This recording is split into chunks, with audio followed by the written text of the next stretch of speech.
Hello guys. तो कैसे हैं आप लोग? आई होप आप लोग बढ़िया होंगे। तो आते हैं अपने पिछले एपिसोड में।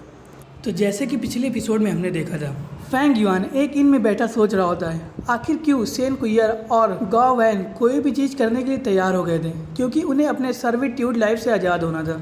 अब आगे फैंग युआन अभी यही सब सोच रहा होता है कि तभी उसे दो लोग दिखाई देते हैं, जिनमें एक छोटी सी बच्ची होती है और दूसरा उसका बूढ़ा दादाजी। तभी वह छोटी बच्ची अपने दादाजी से कहती है, दादाजी आप कुछ रूल्स के बारे में बात कर रहे थे, तो क्या आप रेंजू की स्टोरी कंटिन्यू करेंगे और मुझे उसे सुनाएंगे? जो सुनकर उसके दादाजी उसे मना कर रहे होते हैं, तो अपने दादाजी को धमकाते हुए कहती है, दादाजी अगर आप मुझे रेंजू की स्टोरी नहीं सुनाएंगे तो मैं दादाजी को कंप्लेन कर दूंगी कि आप दोबारा से यहाँ आकर वाइन पी रहे थे। जो सुनकर उसके दादाजी हंसते हैं और कहते हैं, सच में आजकल की छोटी सी जनरेशन हम जैसे बुड्ढों को आराम से वाइन भी नहीं पीने देंगे। जिसके बाद वह उससे पूछते हैं, तो आखिरकार पिछले बार हमने इस स्टोरी को कहाँ स्टॉप किया था? जो सुनकर वह छोटी सी बच्ची कहती है, रेंजू ने अपने हार्ट को होप को दे दिया था, आपने वहीं स्टोरी को स्टॉप किया था। जो सुनकर उसके दादाजी कहते हैं, ठीक है तो हम यहीं से कंटिन्यू करते हैं। तो देखो, जब रेंजू ने अपने हार्ट्स को होप को दे दिया था तो वह उन फिरोसियस बीट से तो बच गया था, लेकिन वह बहुत ज्यादा ओल्ड हो चुका था। उसके शरीर में इतनी भी ताकत नहीं बची हुई थी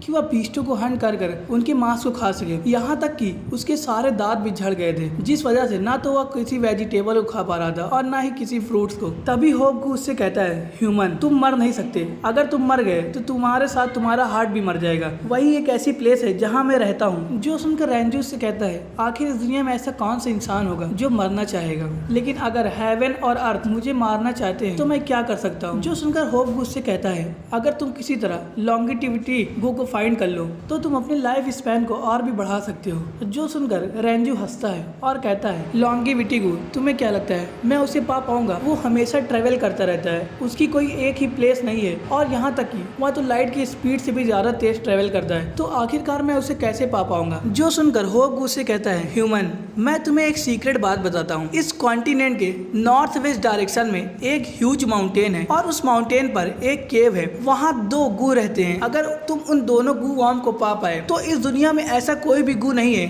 जिसे तुम पा नहीं सकते, यहाँ तक कि तुम लॉन्गिविटी गू को भी पा सकते हो। रेंजू के पास कोई चॉइस नहीं थी, इसलिए वह बहुत ही सारी डिफिकल्टीज को फेस करता है और अंत में उस केव में आ जाता है। जब वह उस केव के अंदर आता है तो उसे सिर्फ चारों तरफ डार्कनेस ही डार्कनेस दिखाई देता है। वहाँ इतना ज्यादा अंधेरा था कि यहाँ तक कि वह अपने हाथों तक को भी नहीं देख पा रहा था, लेकिन अभी भी उस अंधेरे में एक छोटी सी लाइट टिमटिमा रही थी जो उसके हार्ट से आ रही थी, जो कुछ और नहीं बल्कि उसकी एक उम्मीद थी कि वह उन दोनों गू को पा सकता है। जिसके बाद वह लगातार उस घरे अंधेरे गुफे में चलने लगता है। उसे चलते चलते कई दिन बीत गए थे। कभी कभी वह उन गुफे की दीवारों से टकरा जाता, कभी पत्थरों से टकरा कर नीचे गिर जाता, लेकिन फिर भी वह अपनी हिम्मत नहीं हारता। वह लगातार चलता रहता, लेकिन अंत में उसकी शरीर की सारी ऊर्जा खत्म हो चुकी थी, जिस वजह से वह कोलैप्स होने वाला था। लेकिन उसी मोमेंट पर उसे दो वॉइस सुनाई देती है, जिनमें से पहली वॉइस उसे कहती है, ह्यूमन क्या तुम भी हमें यहाँ कैप्चर करने के लिए आए हो? तो यहाँ से तुम अपने घर लौट जाओ, क्योंकि अगर तुम्हारे पास स्ट्रेंथ गू है तब भी इसका कोई फायदा नहीं, तुम हमें नहीं कैप्चर कर पाओगे। तभी दूसरी वॉइस उससे कहती है, ह्यूमन यहाँ से वापस चले जाओ, हम तुम्हारी जान नहीं लेंगे। अगर तुम्हारे पास विजडम गू भी है तुम्हारी हेल्प करने के लिए, तभी भी इसका कोई फायदा नहीं होगा, तुम हमें कभी भी कैप्चर नहीं कर पाओगे। जो सुनकर रेंजू से कहता है, स्ट्रेंथ गू और विजडम गू ने मुझे बहुत पहले ही अबेंडन कर दिया है। मेरे पास ना तो जीने के लिए बहुत ज्यादा साल और ना ही जाने के लिए एक घर है, लेकिन जब तक मेरे हार्ट में एक छोटी सी भी होप है तब तक मैं गिव अप नहीं करूंगा। रेंजू की बात को सुनकर कुछ देर के लिए वहाँ शांति हो जाती है, जिसके बाद आवाज आती है जो उससे कहती है, ह्यूमन हम समझ गए कि तुमने अपने हार्ट को पहले ही होप को दे रखा है, तो हम तुम्हें चाहे जितना भी समझाएं तुम कभी भी गिव अप करने वाले नहीं हो। तो चलो हम तुम्हें एक चांस देते हैं, अगर तुम हमारे नाम को सही गेस कर पाए हम तुम्हें अलाउ कर देंगे कि तुम हमारा यूज कर सको। जो सुनकर रेंजू उन दोनों का नाम गेस करना स्टार्ट कर देता है और वो बहुत ही सारे नाम लेता है, राउंड, इविल, बैड, गुड वगैरह वगैरह, और वो बहुत सारे नाम लेता रहता है। ऐसे नाम लेते लेते बहुत दिन बीत जाते हैं, लेकिन सामने से उसे कोई रिस्पांस नहीं मिलता। इसका यही मतलब था कि अभी तक उसने जितने भी नाम गेस किए हैं वह सभी रॉन्ग है, लेकिन फिर भी वह रुकता नहीं और वह लगातार नाम लेता रहता है। लेकिन धीरे धीरे उसके शरीर की एनर्जी कम होती जा रही थी, वह और भी ज्यादा बूढ़ा होता जाता है, लगभग वह मरने के कगार पर आ गया था। लेकिन तभी उसे सामने से आवाज आती है, ह्यूमन तुम्हारे पास बस कुछ ही समय की लाइफ बची है, तो तुम्हें यहाँ से जाना चाहिए और बाहर के वर्ल्ड को देखना चाहिए, लेकिन क्योंकि तुमने हमें डिस्टर्ब किया है तो पनिशमेंट के तौर पर तुम्हें होपगू को यही छोड़ के जाना होगा। होपगू अब हमारे साथ ही रहेगी। जो सुनकर रेंजू चिल्लाता है और कहता है नहीं, जब तक मेरे पास छोटी सी भी होप है मैं कभी भी गिव अप नहीं करूंगा। ये सुनकर होपगू बहुत ही खुश होता है और वह उसके पुकार को सुनता है और अचानक से रेंजू के शरीर में एक अलग ही एनर्जी आने लगती है, जिससे रेंजू को ऐसा महसूस होता है कि वह दोबारा से एनर्जी से फील्ड हो गया है और वह फिर से नाम गेस करने लगता है। जिसके बाद कई सारे मंथ बीतते जाते हैं और वह लगातार नाम लेता रहता है, chess board, evil, good, bad, गू, यू, आई और अलग अलग तरीके से नाम लेता जाता है। अंत में जब उसके पास एक ही दिन बचे हुए थे तब वह एक सर्टेन नेम गेस करता है और कहता है रेगुलेशन। जो सुनकर वहां से सामने से आवाज आती है जो उसे कहती है, ह्यूमन तुमने मेरा नाम गेस किया है तो आज से मैं तुम्हारे सारे कमांड को फॉलो करूंगा, लेकिन मैं अपने ब्रदर के हेल्प से ही बाकी सभी को पकड़ सकता हूँ। फिर वह दोबारा कहता है, तुम अपने लाइफ के एंड पर हो, तुम्हारे पास थोड़ा सा जो समय है उसे यूज करके इस दुनिया को आखिरी बार देख लेना चाहिए। लेकिन तभी रेंजू एक दूसरा नाम लेता है, रूल। जो आवाज लेते ही वहाँ अंधेरे केव में रोशनी फैलने लगती है और उसे सामने दो लाइट दिखाई देती है जो कहती हैं, ह्यूमन हम तुम्हारे दृढ़ इच्छा को एडमायर करते हैं और कोई भी मैटर नहीं करता कि आप कौन हैं, जब तक आप हमारा नाम गेस कर सकते हैं हम आपके कमांड को फॉलो करेंगे। और ह्यूमन तुम पहले ऐसे इंसान हो जिसने हमारा नाम सही गेस किया है और हमें कंट्रोल कर पाए हो, तो बताओ हमें तुम हमें क्या ऑर्डर देना चाहते हो। जो सुनकर रेंजू उनसे कहता है, मैं आप दोनों को ये ऑर्डर देता हूँ कि आप दोनों मेरे लिए लॉन्गिविटी गू को कैप्चर कर लाएं। जिसके बाद रूल और रेगुलेशन गू दोनों साथ में काम करते हैं और 80 साल पुराने लॉन्गिविटी गू को कैप्चर करते हैं और उसे रेंजू को ला कर देते हैं। रेंजू तुरंत ही उसे खा लेता है, जिससे उसका जो बूढ़ा शरीर होता है वह 20 साल के लड़के के शरीर में बदल जाता है, जो देखकर वह बहुत ही खुश होता है। दादाजी स्टोरी को यही रोकते हुए कहते हैं, मेरी प्यारी पोती आज के लिए इतना बहुत है, अब हमें हमारे घर वापस चलना चाहिए, वैसे भी हम बहुत लेट हो रहे हैं। जो सुनकर वह छोटी बच्ची कहती है, नहीं नहीं दादाजी इसे कंटिन्यू करिए, मुझे बताइए आखिरकार लास्ट में रेंजू के साथ क्या हुआ था। जो सुनकर दादाजी कहते हैं, बेटा हमें बाद के लिए भी कुछ बचा कर रखना चाहिए, हम फिर कभी इस स्टोरी को कंटिन्यू करेंगे, अब हमें चलना चाहिए। जिसके बाद वह दोनों लोग वहाँ से जाने लगते हैं। फैंग युआन उन्हें जाता हुआ देखता है और वह भी इन सभी स्टोरी को सुन रहा होता है। जिसके बाद वह कहता है, रूल्स और रेगुलेशन, मुझे नहीं मालूम कि जो रेंजू की स्टोरी है वह सच्ची है या नहीं, और ये ज्यादा इंपॉर्टेंस भी नहीं रखता। जो सबसे ज्यादा इंपॉर्टेंस रखता है वो है इस स्टोरी के डीप मीनिंग को समझना। इस वर्ल्ड में जितने भी लाइफ फॉर्म है उन्हें खुद के पाथ को फॉलो करना पड़ता है और वह हमेशा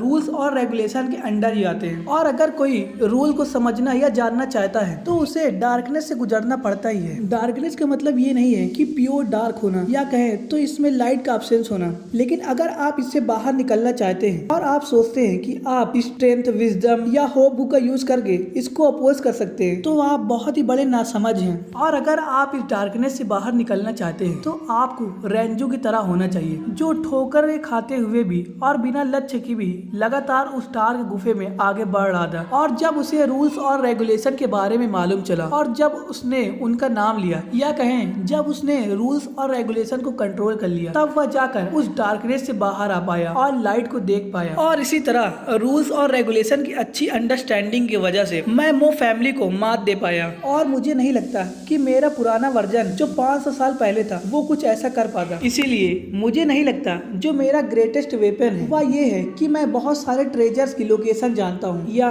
मैं आगे फ्यूचर में क्या होने वाला है वो चीजें जानता हूँ, बल्कि जो मेरा ग्रेटेस्ट वेपन है वह वो सोशल एक्सपीरियंस है जिसे मैंने पिछले 500 साल की लाइफ में कई सारे सैक्रिफाइस देकर गेन किया है। इसके अलावा मैं सारे रूल्स को जानता हूँ, जिस वजह से मैं वो हर चीज देख सकता हूँ जो कोई और नहीं देख सकता। वैसे ही जैसे रेंजू ने जब रूल्स और रेगुलेशन को कंट्रोल कर लिया था तो वह दुनिया के सभी गू को कैप्चर करने में सक्षम था। डार्कनेस का मतलब यही है कि आप रूल्स और रेगुलेशन को नहीं समझते, और लाइट का मतलब ये है कि आप इन्हें समझते हैं। और वह डीमन जो रिबॉर्न हो चुका है उसने पहले ही अपना कदम लाइट में रख दिया है। जिसके बाद सीन शिफ्ट होता है और हम कई सारे मर्चेंट का ग्रुप देखते हैं जो माउंटेन को क्रॉस कर कर जा रहे होते हैं। तभी उनमें से कोई कहता है, फाइनली हम कुछ ही दिनों के अंदर गू विलेज में पहुंच जाएंगे। जिसके बाद हमें मई मंथ का सीन दिखाया जाता है जहां कई सारे लोग अपने खेतों में काम कर रहे होते हैं। तभी उनकी नजर सामने से आ रही कारवान पर पड़ती है। तो उनमें से एक बंदा कहता है, वो देखो वो तो मर्चेंट का कारवान है ना।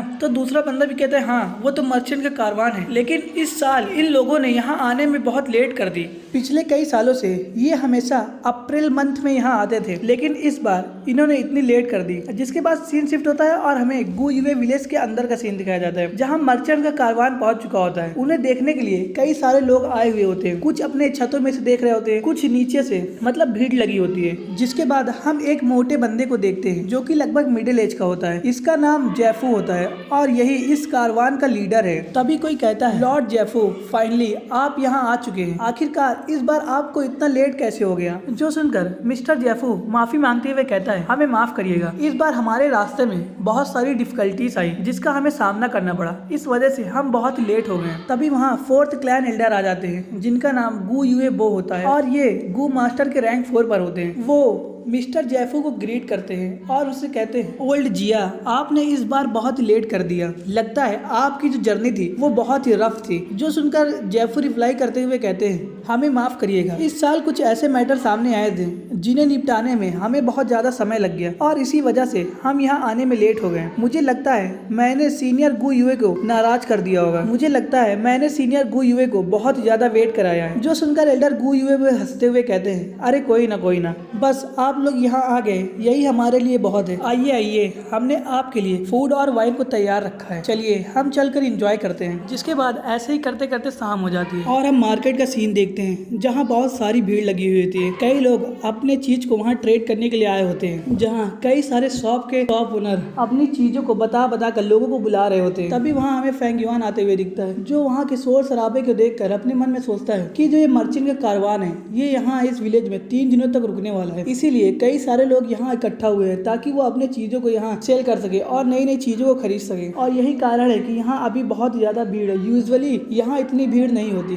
फेंग युआन यही सब सोचते सोचते एक शॉप से गुजरता है जहाँ का ओनर जोर जोर से चिल्लाकर कह रहा होता है, आइए इंटीमेट ग्रास को खरीदिए, देखिए ये कितनी हाई क्वालिटी की इंटीमेट ग्रासेस है। जो सुनकर फेंग युआन रुकता है और अपने मन में सोचता है, इंटीमेट ग्रास, सच में अभी मुझे इस ग्रास की बहुत ही ज्यादा नीड है, क्योंकि अगर इस ग्रास को गू के फूड से मिक्स किया जाए तो हमें जितना गू को फीड करने में प्राइमल स्टोन खर्च करना पड़ता है वह ग्रेटली रिड्यूस हो जाता है। जिसके बाद वह कहता है, आधे महीने पहले मैंने गांव वैन को मारा था, जिस वजह से मुझे 30 प्राइमल स्टोन फाइन के रूप में एकेडमी को देना पड़ा था, लेकिन मो फैमिली ने मुझे कंपनसेशन के तौर पर 30 प्राइमल स्टोन दे दिए थे, तो जिस वजह से मुझे कोई भी लॉस नहीं हुआ और साथ ही साथ मैंने 2 बार और बच्चों को लूटा था, तो टोटल जो मेरे पास प्राइमल स्टोन हो गए थे वह 118 थे। लेकिन रिसेंटली मैं लगातार अपने मिड स्टेज के प्राइमल एसेंस का यूज कर रहा हूँ ताकि मैं अपने प्राइमल स्पेस के 4 वॉल्स को और भी नर्चर कर पाऊँ। इस वजह से मुझे ईच डे लगभग 3 प्राइमल स्टोन खर्च करने पड़ते हैं, साथ ही साथ गू की फीडिंग कॉस्ट और मेरे रहने की कॉस्ट, और जो मैं कॉन्स्टेंटली ग्रीन बैम्बू वाइन खरीदता हूँ उसकी कॉस्ट अलग। इन सभी को मिलाकर अभी मेरे पास टोटल 98 प्राइमल स्टोन बचे हैं। भले ही इंटीमेट ग्रासेस अभी मेरे लिए बहुत इंपॉर्टेंट है, लेकिन कुछ और भी चीजें हैं जो इससे भी ज्यादा इंपॉर्टेंट है। और फेंग युआन यही सब सोचते सोचते एक बिल्डिंग के सामने आ जाता है। तो एपिसोड यहीं पे खत्म करते हैं, तो मिलते हैं फिर किसी नए एपिसोड के साथ। और गाइस, कल मैं एपिसोड नहीं डाल पाया, उसके लिए सॉरी, क्योंकि कल से मुझे फीवर है और अभी भी है, लेकिन वह थोड़ा बहुत कम है, इसलिए मैं वीडियो बना के डाल पा रहा हूँ। तो बस यही इतना बताना था आपको, तो मिलते हैं फिर किसी नए एपिसोड के साथ।